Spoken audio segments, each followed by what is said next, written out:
몸과 뇌를 되살리는 가장 강력한 방법. 잘 자면 치유됩니다.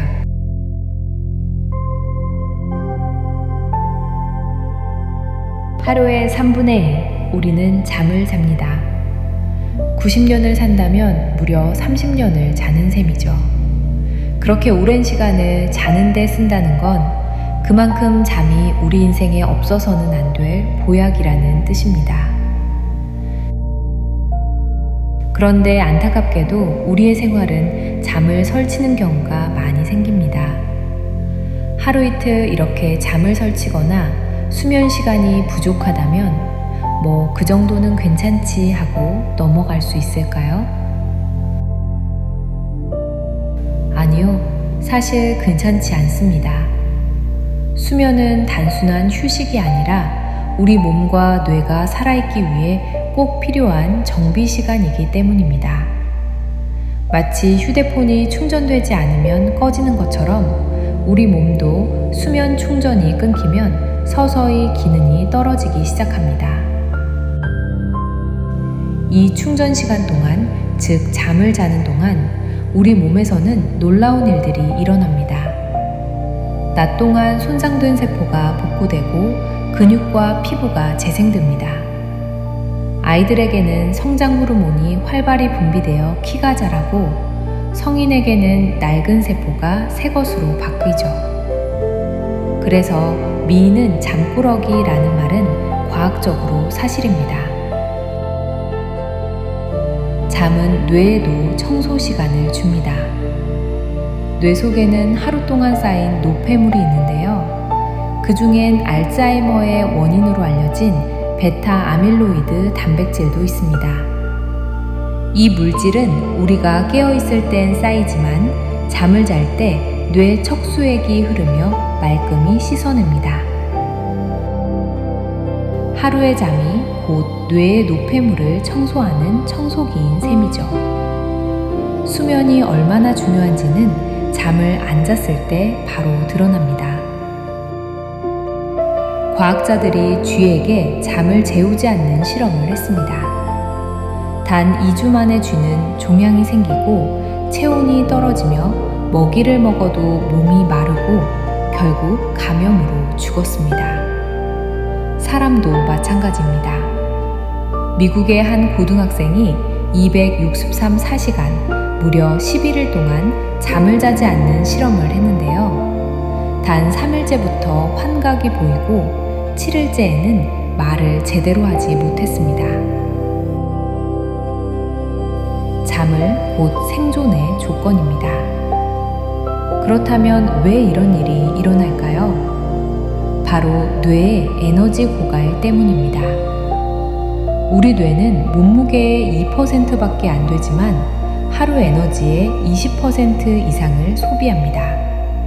끊임없이 정보를 처리하죠. 그래서 뇌는 밤마다 시냅스라는 뇌세포 연결을 조정하며 정비합니다. 이걸 기억의 정리 시간이라고 부릅니다. 낮에 배운 것, 들은 것, 본 것들이 수면 중에 정리되고 필요한 것은 장기 기억으로 저장됩니다. 그래서 공부한 뒤엔 자는 게 진짜 공부의 완성이라는 말이 생긴 거듭니다. 수면은 면역력에도 깊이 관여합니다. 잠을 잘 자면 감기, 독감, 염증 등에 덜 걸리고 수면 부족은 당뇨, 고혈압, 비만 같은 만성질환의 원인이 되기도 합니다. 특히 수면 중에는 성장 호르몬이 분비되어 복부 지방을 줄이고 근육을 유지합니다. 즉, 잘 자는 사람은 늙지 않습니다. 하지만 현대인들은 잠을 너무 소홀히 합니다. 공부 때문에, 일 때문에, 스마트폰 때문에 자정이 넘어서야 잠드는 게 습관이 된 사람들. 그 결과로 낮에 피로, 무기력, 집중력 저하, 심하면 우울증까지 이어집니다. 그러나 식습관만큼 중요한 게 바로 수면 습관입니다. 그렇다면 어떻게 해야 잠을 잘 잘 수 있을까요? 하루의 피로를 회복하는 수면, 단순한 운이 아닙니다. 습관으로 만들어야 합니다. 첫째, 아침에는 반드시 햇빛을 쬐세요. 우리가 밤에 깊이 잠들기 위해서는 사실 아침부터 몸의 준비가 시작됩니다. 그 시작을 돕는 가장 강력한 요소가 바로 햇빛입니다. 아침에 햇빛을 쬐면 우리 몸의 생체 시계가 하루가 시작됐다는 신호를 받습니다. 그 순간 밤 동안 분비되던 수면 호르몬 멜라토닌이 멈추고 몸은 각성 모드로 전환됩니다. 낮 동안 멜라토닌이 확실히 꺼져야 밤에 다시 충분히 분비되어 깊은 잠을 이끌어줍니다. 아침 햇빛이 부족하면 멜라토닌 리듬이 흐트러져 밤에 잠이 잘 오지 않게 됩니다. 그래서 아침 햇빛은 밤의 수면을 결정한다고 말할 수 있습니다.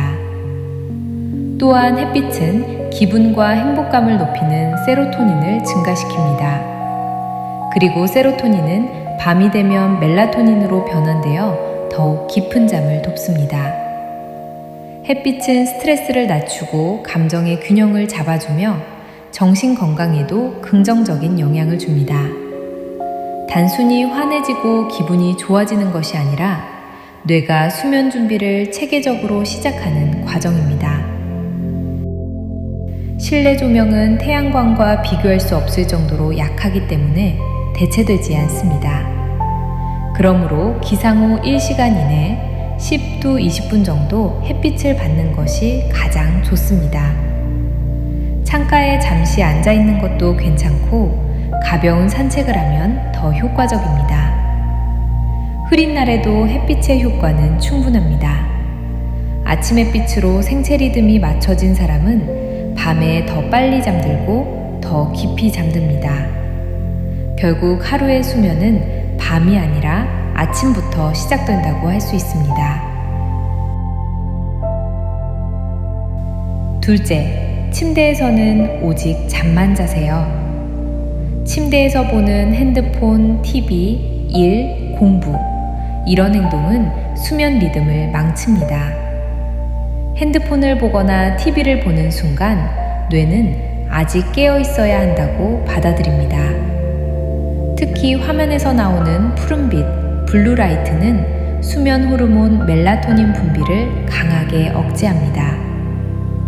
침대에서 일을 하거나 공부를 하면 뇌는 침대를 휴식 장소가 아니라 활동 장소로 기억하게 됩니다.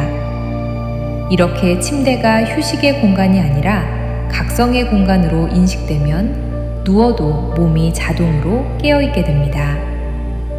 또한 핸드폰 속 뉴스, 영상, SNS는 뇌를 자극하고 집중하게 만들어 수면 모드 전환을 더디게 합니다. 즐거운 내용이던 스트레스가 되는 내용이던 간에 뇌는 모두 흥분과 긴장 상태로 반응합니다. 결국 침대를 휴식 공간으로 만들지 못하면 잠들기가 어려워지고 깊은 잠도 방해받게 됩니다. 가장 좋은 방법은 침대에서는 오직 잠과 휴식만 하는 것입니다. 셋째, 카페인, 술, 야식은 피하세요.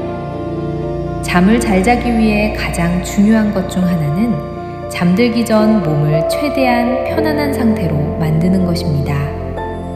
하지만 카페인은 우리 몸을 각성 상태로 만들고 술, 야식은 소화 활동을 증가시켜 숙면을 방해합니다.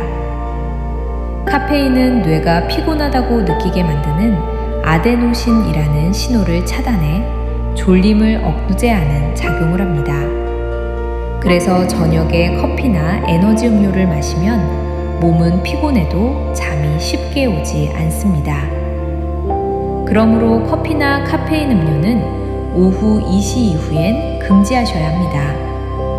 카페인에 민감하신 분은 커피를 아예 끊는 것이 큰 도움이 됩니다. 술은 처음에는 잠이 빨리 오는 것처럼 느껴지지만 몇 시간 후 렘 수면을 방해해 깊은 잠을 깨뜨립니다. 그래서 술을 마시고 잠들면 자주 깨고 다음날 개운하지 않으며 피로가 남습니다.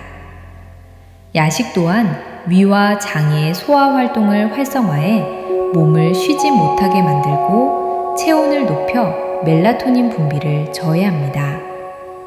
특히 기름진 음식이나 매운 음식은 속쓰림과 소화불량을 유발해 잠을 더욱 방해합니다. 그러므로 숙면을 위해서 저녁 식사는 일찍 끝내시고 간식이나 야식은 피하셔야 합니다. 숙면의 핵심은 몸을 방해하지 않는 것입니다. 이러한 작은 습관은 수면의 질을 크게 바꿀 수 있습니다.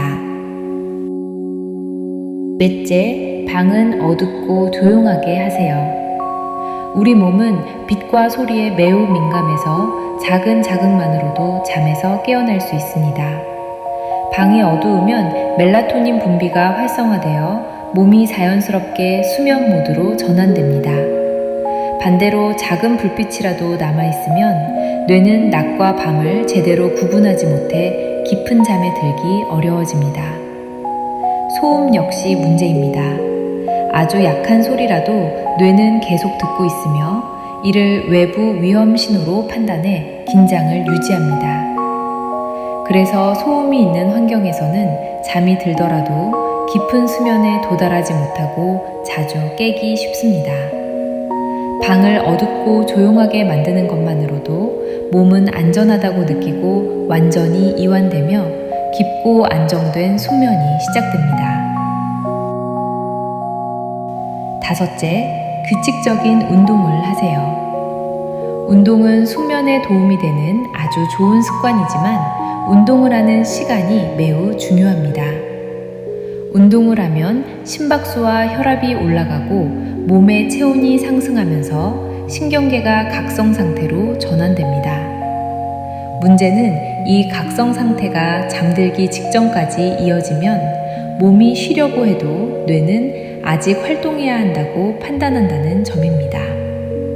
운동 후 체온이 정상으로 내려가는 데는 약 3시간에서 6시간이 걸립니다. 체온이 높게 유지되는 동안에는 수면 호르몬 멜라토닌 분비가 억제되어 깊은 잠에 들기 어렵습니다. 또한 운동은 아드레날린과 코르티솔 같은 각성 호르몬을 분비해 몸을 활발하게 만드는데 이는 잠들기를 더욱 힘들게 만듭니다. 그래서 운동을 오래 하고도 피곤한데 잠은 잘 오지 않는 경험이 생기기도 합니다. 그러므로 일찍 운동을 마치면 운동이 몸에 좋은 피로감을 주고 체온이 서서히 내려가며 수면을 유도하는 방향으로 작용하게 됩니다.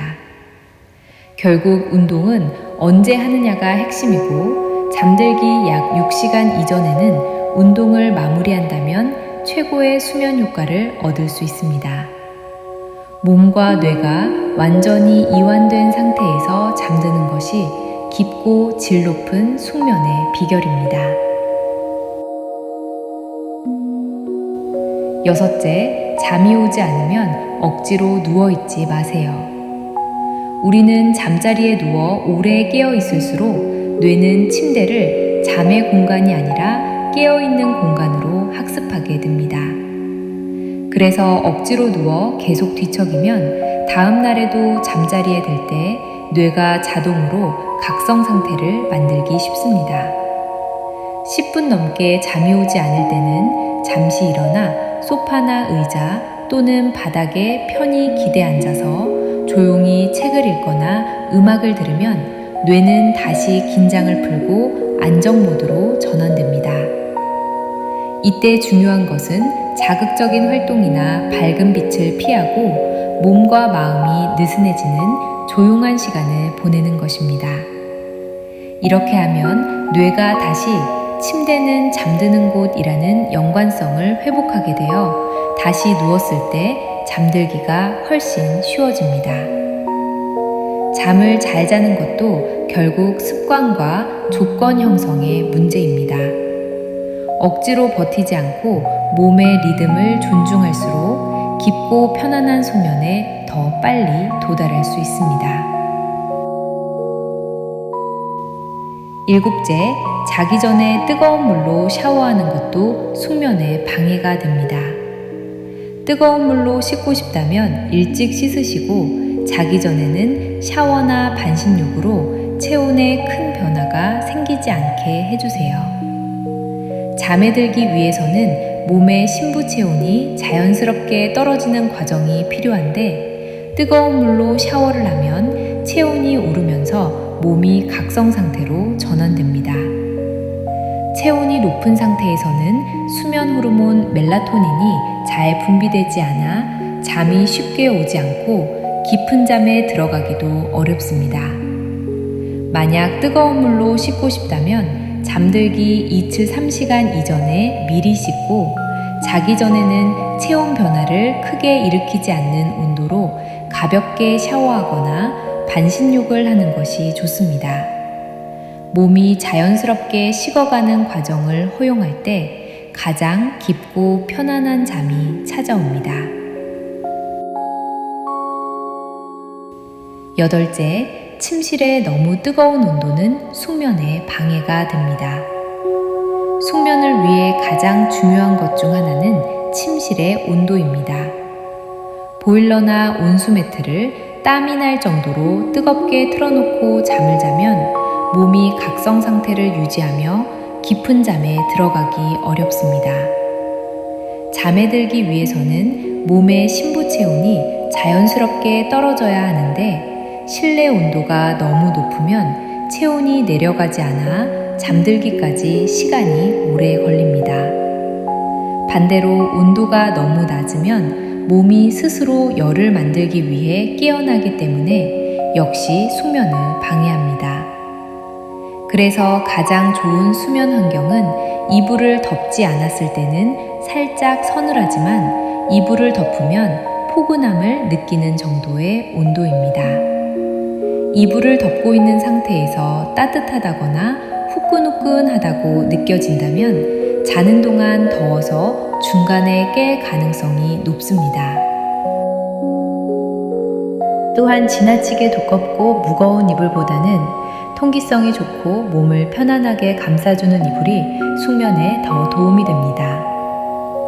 만약 손발이 차다면 잠들기 전 따뜻한 찜질로 말단 부위를 데워주는 것이 좋습니다. 손발은 따뜻하게 그러나 몸 전체는 과열되지 않도록 유지하는 것이 숙면의 핵심입니다. 적절한 온도 조절만으로도 잠의 질은 눈에 띄게 달라질 수 있습니다.